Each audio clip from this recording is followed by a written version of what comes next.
கணக்கு பிள்ளை, நாம் இங்கு வந்த பிறகு நடந்து கொண்டிருக்கும் வியாபாரத்தை பற்றி என்ன நினைக்கிறீர்கள்? மிகவும் சிறப்பாக நடந்து கொண்டிருக்கிறது. பர்மாவில் இருந்த போது நீங்கள் போலியான தேக்கு மரங்களை விற்பனை செய்ததை அங்குள்ளவர்கள் எளிதாக கண்டுபிடித்து விட்டார்கள். பர்மாவிலேயே வாழ்பவர்களுக்கு பர்மா தேக்கு எது, போலி எது என்று தெரியாமல் இருக்குமா? அதனால்தான் நீங்கள் தொடர்ந்து விற்பனை செய்ய முடியாமல் வியாபாரம் நஷ்டமாகிவிட்டது.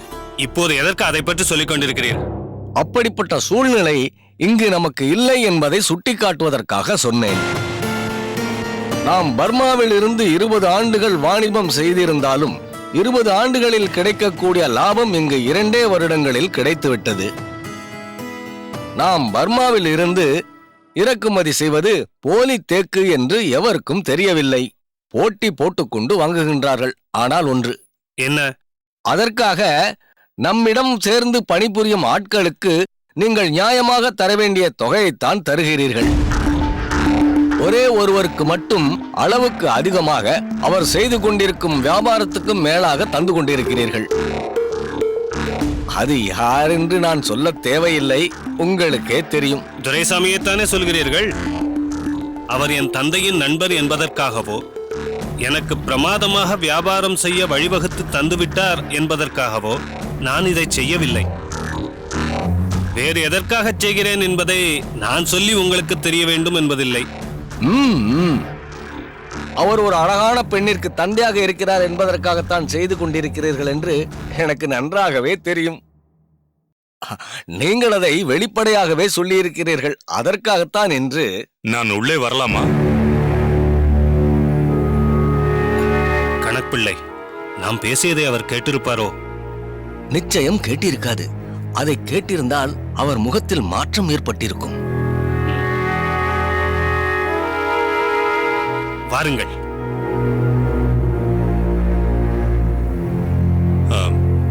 ஏதேனும் முக்கியமான விஷயத்தை பற்றி பேசிக் கொண்டிருக்கிறீர்களா? நான் இடையூறாக வந்துவிட்டேனா?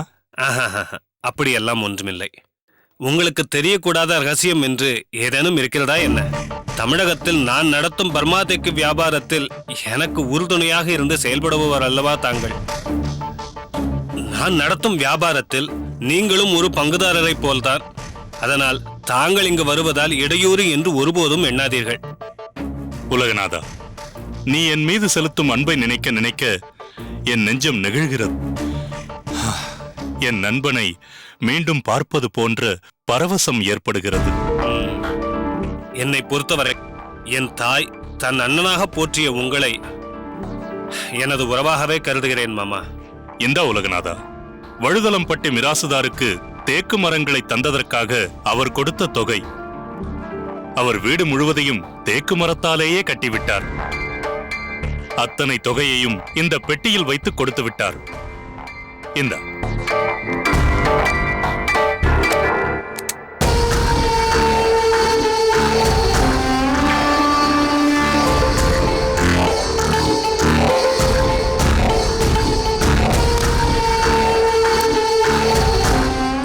மாமா, இது உங்களுக்குத்தான். என்னப்பா இது? அப்படியே என்னிடம் தந்து விடுகிறாயே. அதனால் என்ன மாமா? இன்று எனக்கு இந்த அளவிற்கு பரவலாக வியாபாரம் நடக்கிறது என்றால் அதற்கு காரணம் நீங்கள் தானே. இருந்தாலும் ஒன்றும் சொல்லக்கூடாது, வாங்கிக் கொள்ளுங்கள். உனக்கு தெரியுமா உலகநாதா, இப்போது அம்பலக்காரர்கள் ஒவ்வொருவரும் எங்கள் வீட்டில் பர்மா தேக்கு பயன்படுத்துகிறோம் என்று சொல்வதை பெருமையாகவே கருதுகிறார்கள். சுருக்கமாக சொல்வதென்றால் இது அவர்களுடைய கௌரவ பிரச்சனையாகவே மாறிவிட்டது. இந்த அளவிற்கு இதற்கு சிறப்பு கிடைப்பதற்கு காரணம் யார்?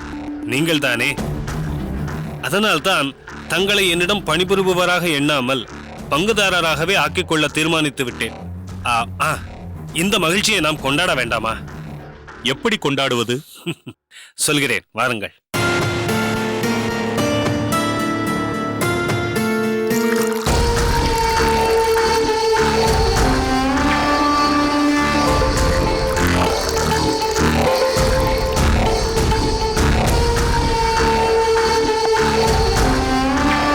மாமா, இந்தாருங்கள். உலகநாதா, இது ஏன்? இதற்கு என்ன? நான் இதையெல்லாம் விட்டு வெகு நாட்களாகிவிட்டன. இப்போது மறுபடியும் தொடுவதற்கு சற்று தயக்கமாக இருக்கிறது. கணக்குப்பிள்ளை, என்ன மாமா இப்படி சொல்கிறார்? இதை பற்றி நீங்களே எடுத்துச் சொல்லுங்கள். ஐயா, இது உங்களுக்காகவே இவர் பர்மாவில் இருந்து வரவழைத்தது. எங்கள் பர்மாவில் ஒருவரை கௌரவப்படுத்துவதென்றால் இதை இப்படி ஊற்றிக் கொடுப்பதுதான் மிகப்பெரிய கௌரவம். அதோடு இதை எங்கள் நாட்டில் ஏதோ போதைக்காக அருந்தும் மதுவாக கருதுவதில்லை. உடல் நலத்துக்காக பயன்படுத்தும் மருந்தாகத்தான் கருதுகிறார்கள். நான் அளவுக்கு மீறி இதை பயன்படுத்தி விட்டேன்.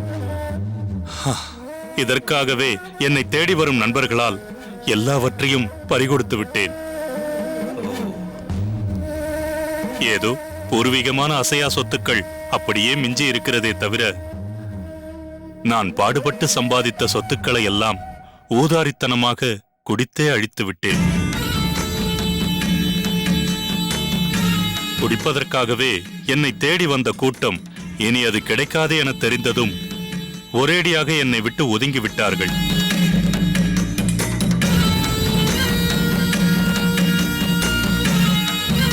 குடிப்பதற்காகவே என்னை தேடி வந்த கூட்டம் இனி அது கிடைக்காதே என தெரிந்ததும் ஒரேடியாக என்னை விட்டு ஒதுங்கி விட்டார்கள். கேட்டீர்களா கணக்குப்பிள்ளை? அதனால்தான் மாமா இந்த அளவிற்கு யோசிக்கிறார். ஆனால் மாமாவை பங்குதாரராக நான் சேர்த்துக்கொண்ட சந்தோஷத்தை வேறு எப்படி கொண்டாடுவது? அதற்காகத்தானே இதை வரவழைத்தேன். ஐயா, எங்கள் நாட்டில் இப்படி கொடுக்கும் போது அதை மறுத்தால் கொடுத்தவரை அவமதித்ததாக கருதுவார்கள். பிறகு அவரோடு உறவு வைத்துக் கொள்ள மாட்டார்கள். கணக்குப்பிள்ளை, அவரிடம் என்ன சொல்லிக் கொண்டிருக்கிறீர்கள்? மாமாவிற்கு என்னோடு சேர்ந்து இந்த மகிழ்ச்சியை கொண்டாட விருப்பம் இல்லை என்றால் விட்டுவிடுங்களேன். இல்லை இல்லை, நீ அப்படியெல்லாம் நினைக்க வேண்டாம். அதை கொடு.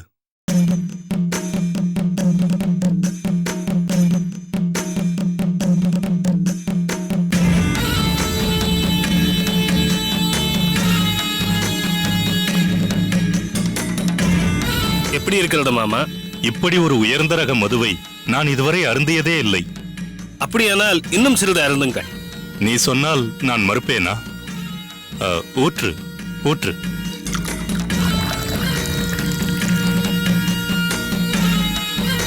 இந்தாருங்கள்.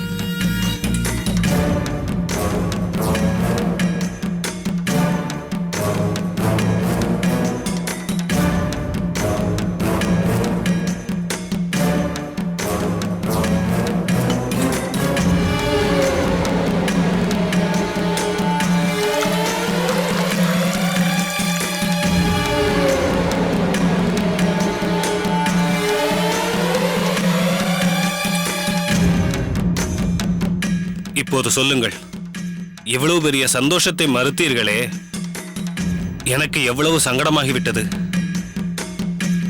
இனி நான் வியாபாரத்தை விட்டுவிடலாமா, பர்மாவிற்கே போய்விடலாமா என்று நினைத்து விட்டேன்.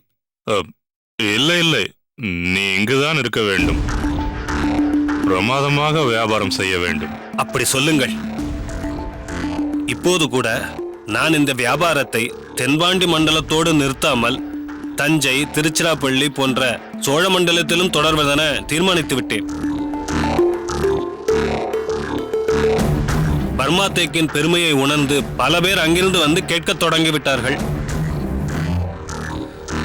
நானும் திருச்சிராப்பள்ளியிலேயே ஒரு கிளை அலுவலகம் தொடங்கி மிகப்பெரிய அளவில் வியாபாரம் செய்ய போகிறேன்.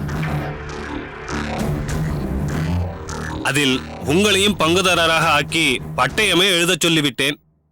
உண்மையாகவா சொல்கிறாய்? என்ன இப்படி கேட்டுவிட்டீர்கள்? கணக்குப்பிள்ளை, வரும் லாபத்தில் பாதி பங்கு மாமாவிற்கு என்று எழுதி வைத்தோமே, அந்த செப்பு பட்டயத்தை எடுத்து வாருங்கள். மாமாவிடம் கையொப்பம் வாங்கிவிடலாம். செப்பு பட்டயம் இங்கேயேதான் இருக்கிறது. இவர் கையொப்பமிடலாம். ஆனால் என்ன ஆனால்? வரும் லாபத்தில் பாதி பங்கு மாமாவுக்குத்தான் என்று நான் தீர்மானித்து விட்டேன்.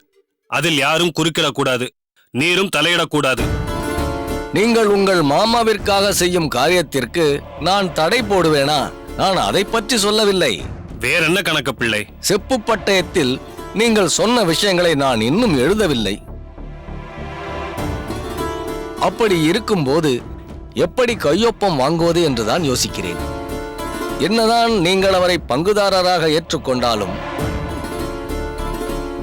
உரிமையோடு மாமாவென்று அழைத்தாலும், இவர் நம்பிக்கையோடு இதில் கையொப்பம் இடுவாரா? ஏன் இப்படி சொல்கிறீர்கள் கணக்கு பிள்ளை?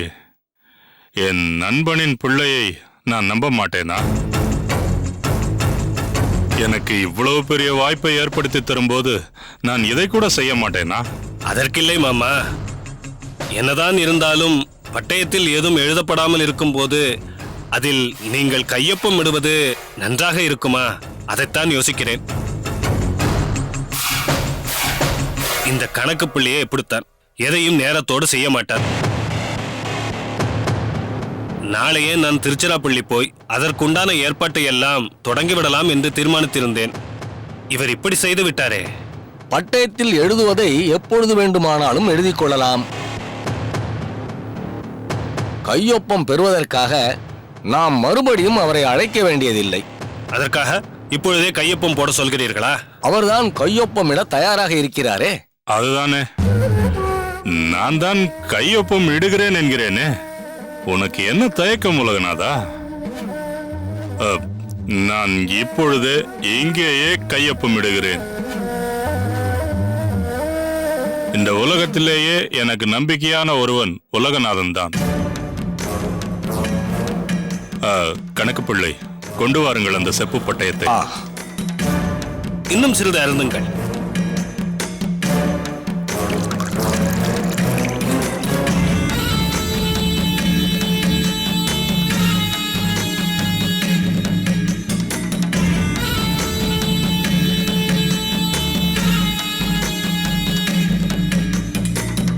இந்தாருங்கள்.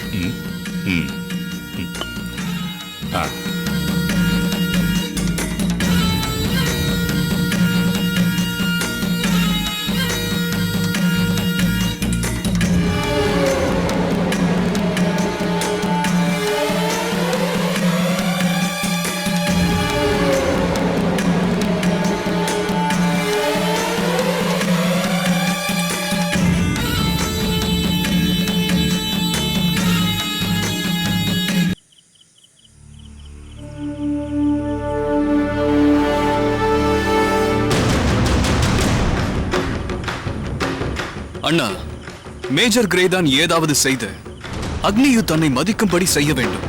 தன்னை அனுப்பி வைத்த பிரிட்டிஷாரின் பாராட்டை பெற வேண்டும் என்பதற்காக இங்கு வந்தது முதல் ஏதாவது செய்து கொண்டே இருக்கிறான்.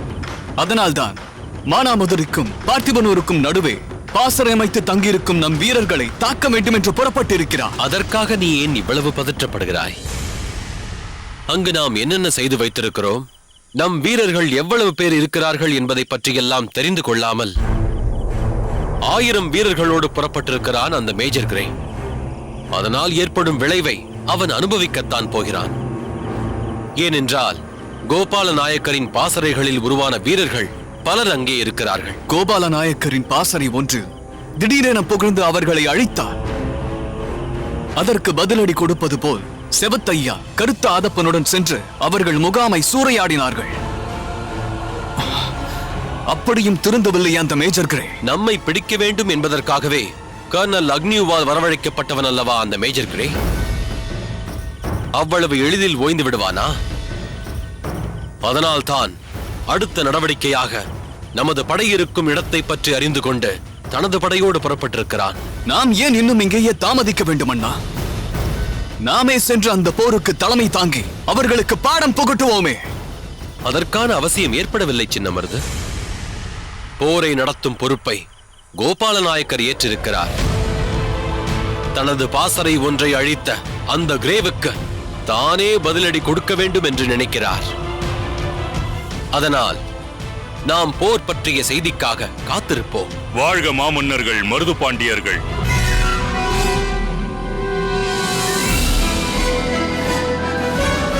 வாருங்கள் கோபால நாயக்கரே. கோபால நாயக்கரே, போரை பற்றி நீங்கள் அனுப்பும் செய்திக்காகத்தான் காத்திருந்தோம். ஆனால் இப்போது நீங்களே வந்துவிட்டீர்களே. போரில் மருது பாண்டியர் படை வென்று விட்டது. அதன் பிறகு அந்த வெற்றி செய்தியை சொல்ல இன்னொருவரை ஏன் அனுப்ப வேண்டும்? அதனால்தான் நானே நேரில் வந்து விட்டேன். கேட்டாயா சின்ன மருது? நான் ஏன் உன்னை தடுத்தேன் என்று இப்போது புரிகிறதா? என்னவாயிற்று? எங்கு செல்ல புறப்பட்டார் சின்னமருது? தாங்கள் ஏன் அவரை தடுக்க வேண்டும்? இப்போது தாங்கள் நடத்திவிட்டு வந்திருக்கும் போருக்கு தானும் போக வேண்டும் என்று துடித்தான் என் தம்பி. நீங்கள் அந்த போருக்கு பொறுப்பேற்று நடத்துவதால் நாம் போக வேண்டிய அவசியம் இல்லை என்று தடுத்து விட்டேன். என் மீது தாங்கள் கொண்டிருக்கும் நம்பிக்கைக்கு நன்றி செலுத்துகிறேன். என்ன பேசுகிறீர்கள் நாயகரே? தற்போது தங்களை அறிந்து கொண்டவர்களுக்கு வேண்டுமானால் தாங்கள் யார் என்பது தெரியாமல் இருக்கலாம். ஆனால் எங்களுக்கு உங்கள் வீரமும் விவேகமும் தெரியாதா என்ன?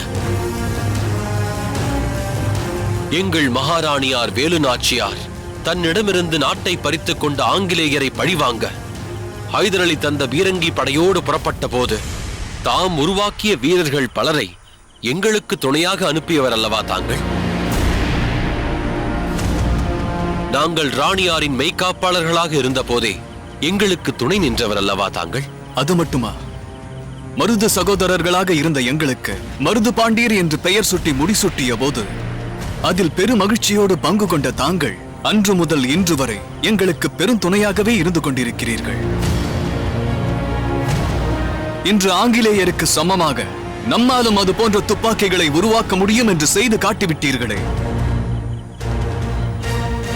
நாயக்கரே, இந்த போரில் தாங்கள் தயாரித்த துப்பாக்கிகளை பயன்படுத்தினீர்களா? அதற்கான அவசியமே ஏற்படவில்லை. ஆங்கிலேயர் படை நமது படையை நெருங்குவதற்கு முன்பே பெரும் தாக்குதலுக்கு ஆளாகி 2/3 பாகம் பேர் அங்கேயே மடிந்தார்கள்.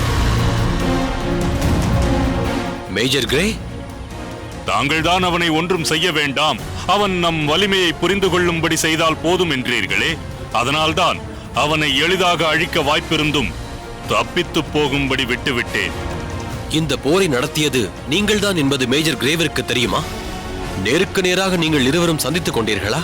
இல்லை, நான் இந்த போரில் ஈடுபட்டிருப்பது தெரியக்கூடாது என்று நீங்கள்தான் தெளிவாக சொல்லிவிட்டீர்களே. அதனால் மறைமுகமாக இருந்துதான் அனைத்தையும் செய்தேன். எதற்கண்ணா அந்த மேஜர் கிரேவை விடச் சொன்னீர்கள்? முதலில் அழிக்கப்பட வேண்டியவன் அவன் அல்லவா? அது உண்மைதான். ஆனால் அவன் தன் படைகளை அவ்வப்போது அழைத்து வந்து நமது யுத்த தேவதைக்கு அவர்களை பலி தர வேண்டும் அல்லவா? மிஞ்சி நிற்கும் மற்ற படை வீரர்களையும் அழைத்து வந்து அவர்களும் அழிவதை பார்த்துவிட்டு பிறகு இறுதியில் அவன் மடியட்டும்.